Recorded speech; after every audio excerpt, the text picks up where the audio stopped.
Wednesday, 4th of January, it's the real KNC. Ken Laird. Chris Curtis. You know you missed this. What I missed? I got 3 texts complaining about the lack of a show on Tuesday. I got a couple. That puts us near double digits of people who miss us when we don't show up. Added to the number of tweets my personal account got, we're up to over a half dozen. Sorry, people. Sorry, peoples. Priorities in life, you know. There are WEI functions that sometimes I must attend. I had to represent Light the Lamp at Fenway Park. Great opportunity. You sound like a stooge. WEI in full effect at Frozen Fenway. I have to say, there have been 2 moments in our brief but illustrious time working together that I've seen you truly happy and one might say giddy. Swing, swing, tent pole. One was when the Red Sox were wheeling and dealing in the middle of our show. Ooh. I mean, you were looking up prospects that were not even born yet. Well, dial it back a bit. Exodus on Yawkey Way, then Fair point. It's a fair point. free agent friends. The exodus on Yawkey Way did get your blood going. So I see you going crazy during the Red Sox trade-a-palooza in the middle of our show. Yep. But then yesterday... And 16 Candles drops. Automobile. Oh, absolutely. I wasn't in that day. No, it's true. But I was laughing in Florida. Or Lindsey Buckholtz farting in the studio with Joe. Where'd the cough switch go? We had one last night. That was an all-timer. Oh, my God. I remember where I was this summer when I heard that. Anyway, so yesterday I'm talking with Ben Kitchen, the executive producer of this fine establishment, and you were just walking out, heading out of the building to the media game at Fenway Park. I could feel the people talking about me as I left. The mocking, the bashing. You had this shit-eating grin on your face. You're just walking out. You got your jacket on. You're ready to roll. We did an honorary stick tap to each other as you exited. How does the stick provide you any more pleasure? By holding it? I appreciate that. And you were giddy. So how did it go? Give us the full details. 6-4 win for Team Bradford. Bradfo Show. We were down 3-2 with about 5 minutes to play. Tremendous comeback. Danny Picard is filthy. I pay attention to the standings every single day. Lit the lamp 3 Isn't this times his primary on the day. job, though? Isn't he like a hockey player? I don't hear him anywhere. Nah, he didn't. He almost made a college hockey team, according to him. But he played a lot. He almost made a college hockey team? I almost feel apologetic. We all almost made a college hockey team then. Well, D1. But he was in tryouts and he was like last cuts. I don't know. He's good. He's legitimately good. Good for him. Some big stars on hand. Steve Levy was there. That is a big star. Butch Stearns was there. My defense pairing for a couple of shifts, Hockamock. The Hockamock YMCA. Does Butch listen to coaching like he listens to other people on the radio, which means not at all? Not at all. Okay. Has gear from like the 1970s. It's awesome. He's got these skates that are total relics. They should be in the Hockey Hall of Fame. So what I really care about from this game, with all due respect, Much respect to them. the Bradford-Wiggy fight. Yeah, see, we told the story in the air today. Did you think it got any traction? We wasted about a minute talking about the game, and you were not happy. I could feel your glare of like, we got to move on. I think we should move on from this. I could feel. I was looking at Jerry's face of just glazed over. I was like, oh boy, this isn't going to go well. I was literally in there crying like, like. And you started to give some details because Kirk asked. Yeah, you asked for them. And then he was just mad that you were giving. I don't know. It didn't work out very well on the show. And you would have preferred a Mutt story. You know? How was the overall Vegas experience? It's good. Great Yeah. time. Yeah. Awesome. Any other thoughts on it? Hey, if we're grading on the Mutt curve, that was very good. Thanks. No, I want to know more about this because I used to work with Wiggy. Okay. And he was contacting me forever. He's a little bit of a pain in the ass and can be, thinks he's, God's gift to the world, as some former Patriots tight ends do. And Wiggy was a shift Nazi. He wanted to keep shifts to 45 seconds. I was with the defensive crop because we had too many forwards, so I didn't feel the brunt of it. But Wiggy wanted guys on and off, and when people weren't complying, he was starting to lay the hammer down. Then he usurped Coach Bradford's calling out of shifts, line combinations. Bradford was obsessed with having the emoji line, DJ Bean and others. I love music. I love pop music. And Wiggy was just cutting that off at the knees. So Wiggy and Bradford were establishing their P corners is basically what was going on. Correct. What you gonna do, macho man? What I got to say to my friend Rob, he kind of got overshadowed there. He wilted into the background. Mayhem ensues. He had a nice fedora on. That's about as far as it went. Yeah, he was taking a lot of pictures. He was really into it. A lot of pictures, yeah. Why are you taking pictures with minorities? So Bradford's my guy, but all in all, a highlight for you, a big day skating at Fenway Park. I was in the crease on my back. You see this injury here? Wow. Got to skate right on the I can't believe you produced arm. today. Courage. This was the game-tying goal, paying the price right here at Laird in front. Very exciting. And then Picard ended it with 55 seconds to go. Roofed it. Snooze Fest, Snooze-a-Palooza, paging Dr. Snooze. It was awesome. Great Playing at opportunity. Fenway Park, that's pretty cool. Yeah. Kirk was impressed. He loved it. He was drinking up the whole thing. Yeah, sure he was.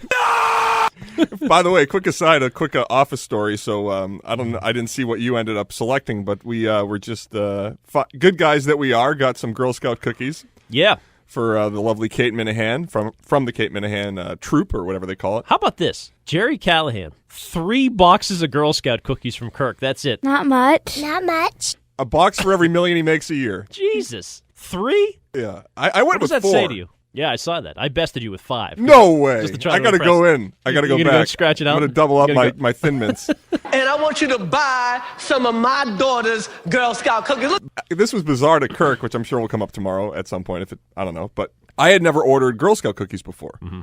I don't know. I've never really been offered them or... You're like Butch and Chick-fil-A. You just, certain things you... The Chick-fil-A peach bowl.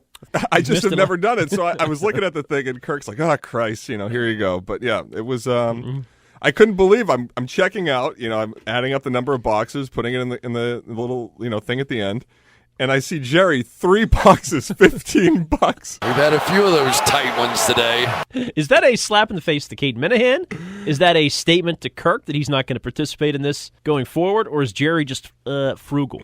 Some people's butthole just tightens up more than others. Jerry, first of all, did not want to get them. He said that he's on a diet, which I hadn't heard. That's a lie. Then he was looking through it, and he goes, "Oh, I'll just give them away." And then I think when he decided he's going to give them away, he doesn't really like people enough to give things away. There's maggot. And he's frugal. So he decided probably to just go with 3, give them to his kids, and keep one at home, something like that. We missed yesterday because I had to go for hockey duty, but we had 2 shows to kind of catch up on here. Tuesday show was Trenni Kuznerek. Not the immigrants, Trenni. In studio. You want to do a quick recap of the Tuesday show before we get into the Ream Fest today? Yeah, I thought my biggest takeaway yesterday was that in Trenni Kuznerek's mind, the biggest issue with terrorism is that you cannot travel freely to foreign places. Don't you wish, though, that there wasn't this going on in the world so you could go to those places? I wish that all of this terrorism wasn't happening in war. Jerry was enamored with Trenni's travel. Of that, there's no doubt. She visited several mosques in the area. I believe the Blue Mosque was her favorite. Did you cover your head with a hijab? I did when I went into mosques and when I walked through what? Well, you went into mosques. They're beautiful, like the Blue Mosque. If you went into mosque. Did you pray? No, you're not allowed to. You go there a blonde American woman went into mosques. Yeah, of course. You mean from like an architecture perspective? Yeah, go there? Yeah, the Blue Mosque is one of the greatest pieces of architecture in. I like the red one. What do you like? I'm a yellow mosque. You're guy. a yellow. It's where I've always been. Jerry said he was sticking with St. Martin. That was his exotic travel choice. What was interesting about Tuesday's show, and today's for that matter, it's a Patriots bye week and you can feel it. You can either force Patriots talk or you can just choose to not pretend. Because there is not real compelling stuff with the Patriots, except for the McDaniels coaching search. One of the guys I go to every day when I'm making up the show sheet and putting the rundown together is Tom Curran. Oh, Black Betty, bam, lamb. Because I like reading his stuff. He's usually got a little edge on top of things. And yesterday I was reading it. Even he was going back to the Jamie Collins trade. Like when Tom Curran's dragging that back into things, like there's nothing out there. It's just, it's dead. So I didn't see any real talker outside of, and the only other thing that's going on is, McDaniels, we all assume he's going to get an offer somewhere. He'll probably leave. By the way, we could feel that we were getting Josh McDaniels pushed on us by the Patriots earlier in the year when we were supposed to have not Tom Brady but Garoppolo. Great point. And there was also, around that time, Dan Pompei, a longtime NFL writer, who I think is at Bleacher Report now, did like a 10,000-word essay on Josh McDaniels' roots, his upbringing. A lot of Patriots were quoted in it from the organization. Yeah. The full-on Josh McDaniels, party was going on with the Patriots. Which last year McDaniels declined interviews, and my feeling is, my theory, my key for madness.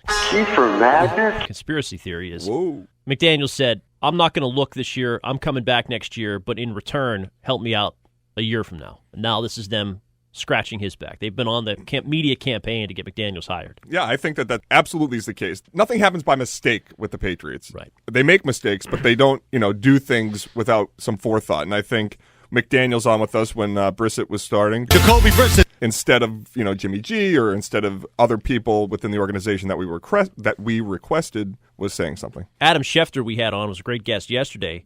Produced a bunch of viral reaction. That was the only really good Patriot stuff. We had him on to talk about McDaniels, but also, of course, to rebut Trent Dilfer from last week. Sam Bradford went for a 1 and a 4. That's the starting point. The brass in New England is using Adam to get that headline out there.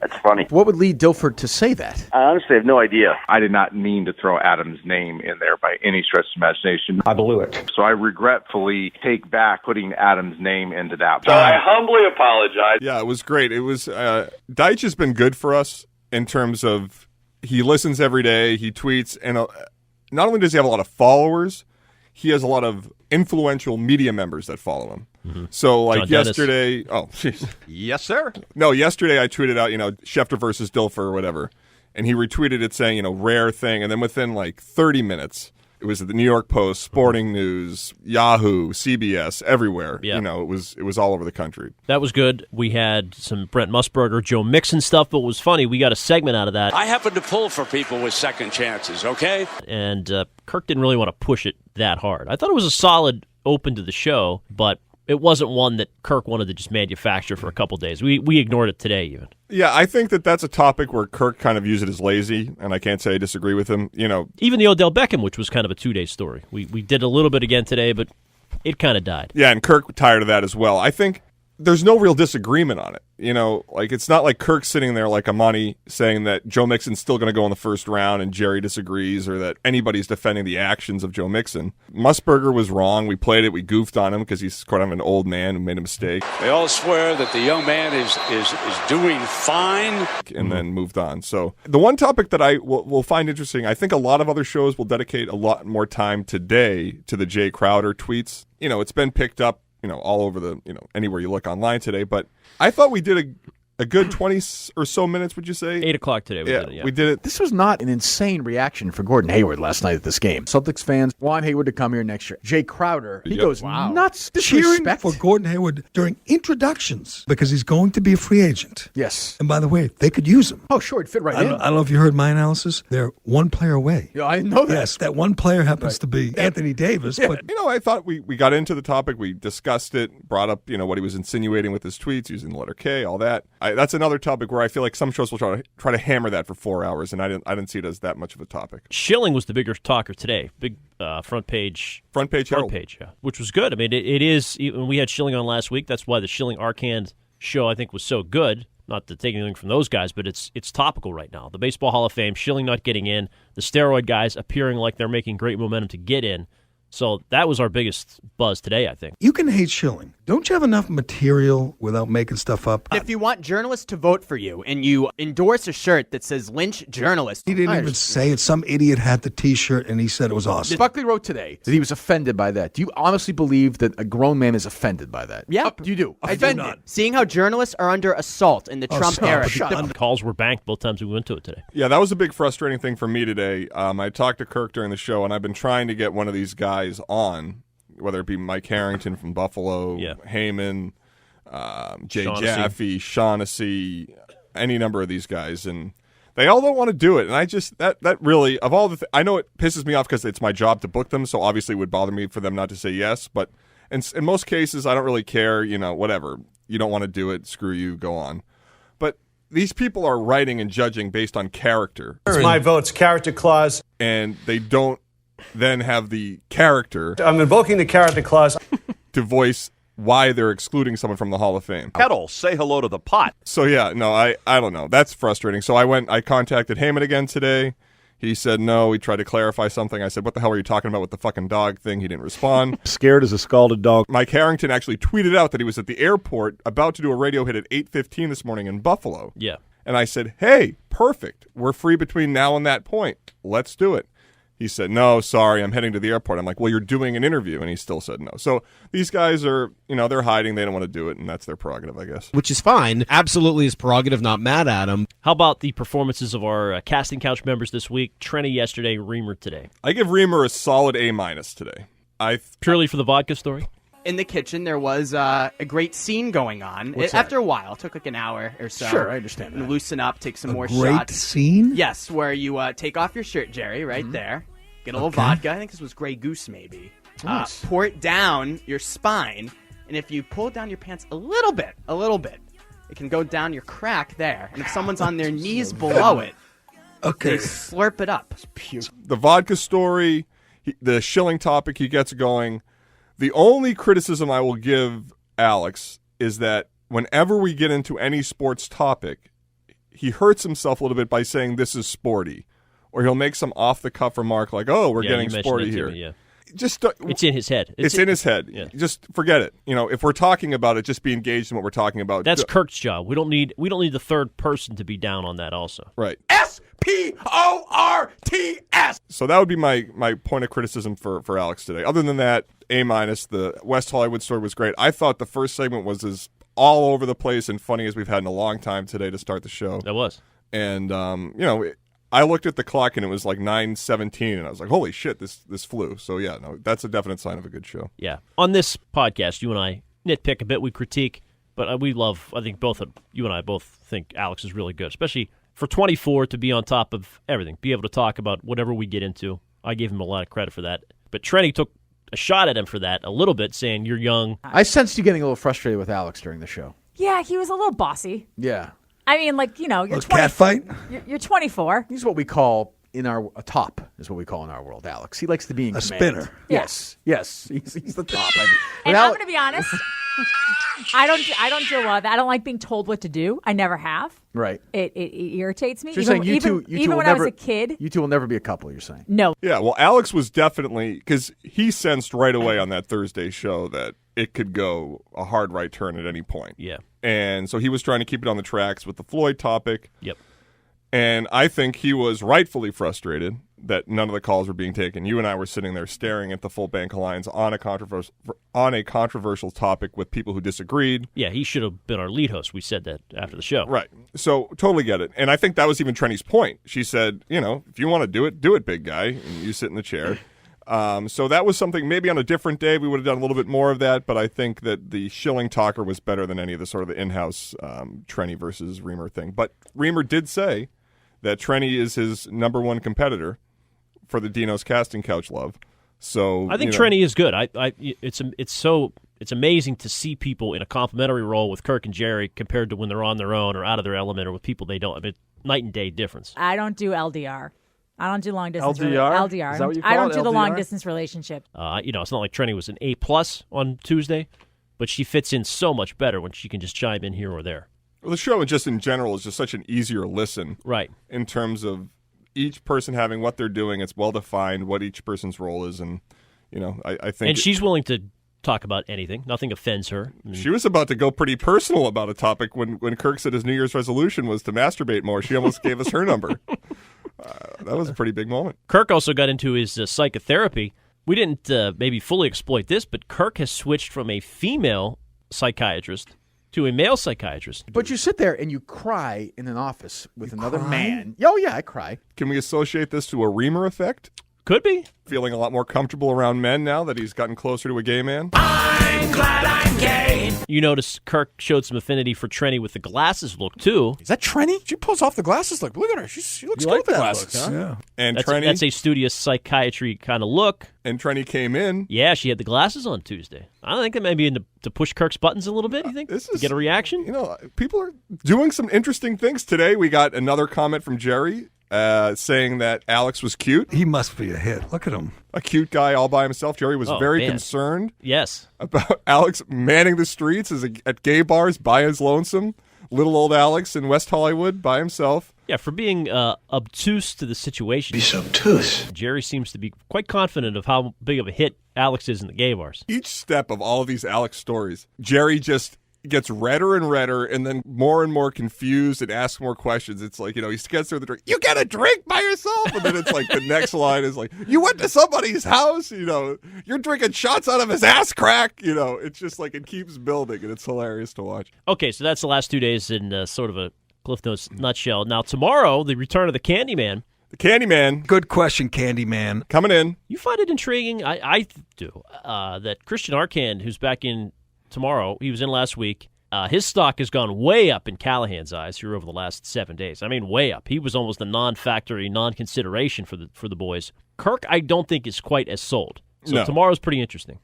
Yeah, I think, Jerry enjoyed the shilling Arcand extravaganza last week, so he definitely gained some traction there. I think the biggest reason for the rise in the power rankings by Christian Arcand in Jerry's mind is that he remembered that they had on this nut job John Ziegler about Sandusky. Yes. 10 of them. The evidence? and he was playing some of their interview after the Penn State game. So he was engaged, listening to our show, was showing some desire to be prepared, all that stuff. So I think that in Jerry's eyes, that's what set him up in the rankings. So it'll be an interesting show. I mean, I think the shilling topic definitely keeps getting reaction. Yep.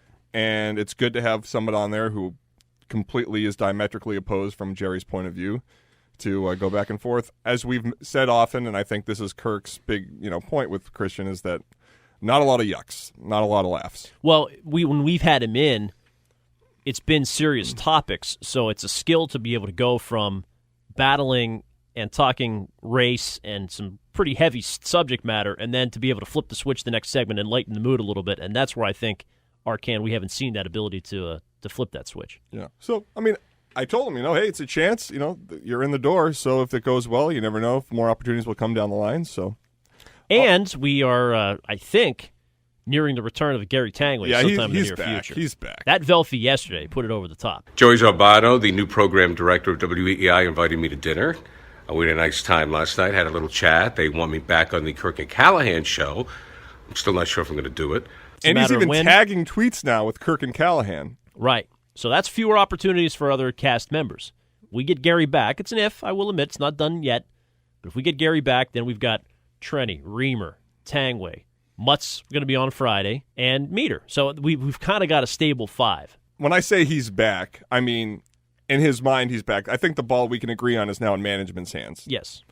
We all know sometimes mics don't work. Sometimes things are not done in the way we expect. So yeah, I don't know if he'll be back, but if he is back, I think that it would be an interesting new set. See where the days fall. I think we'll keep Mutt on Fridays, but it'll be a little more competitive, which will be good. Right, and then it's tougher for Arcand to get back in, or Schilling to get back in, or some of these ancillary characters. So we'll see. Yeah. Final thoughts? You went fast food the other day. Have you just abandoned cooking now? No, tonight I'm making some chicken marsala with rice pilaf. I enjoy a little chicken, mushrooms, a little butter. Trying to get back on the wife's good side. I mean, the guys have been riding you hard about your impending divorce. Yeah, the looming separation, because I went solo to a Christmas party because I thought it'd be a nice thing to do. That was a catch-22 for you, because if the wife doesn't want to go and you don't go, I don't think Jerry would have been saying, Curtis, you made the right choice. He would have been saying, still, you could have come yourself. Okay, so a couple years ago, Jerry and John had Christmas parties the same night. Yes, you went to both. I did not go to both. Oh, well, I went right. to just John's, and Kirk went to both. And for 364 days, whenever a Christmas party would come up, Kirk would remind Jerry that Curtis chose Dino's over his, and that I could have gone to both, but I chose not to. And I don't have any kids, and he does, and he was able to go to both. So I thought that it would be wise to go. I also had never met your wife. Yeah, it was great. I wanted to have a a good time with my man Ken socially for the first time. A little bit too much of a good time with you and my wife, to be honest. But she's very, very snuggly. And so anyway, I thought it made more sense to go just myself than to stay at home and not go. But who knows? Turns out that I'm going to have to hire an attorney. But chicken marsala will make the difference today. Yes, big chicken marsala night in the Curtis house. Okay, good luck. See you tomorrow, Candyman, and then Friday, Muttman's back in. Mr. Vegas. Mr. Vegas, Mike Butnansky. See ya. See ya.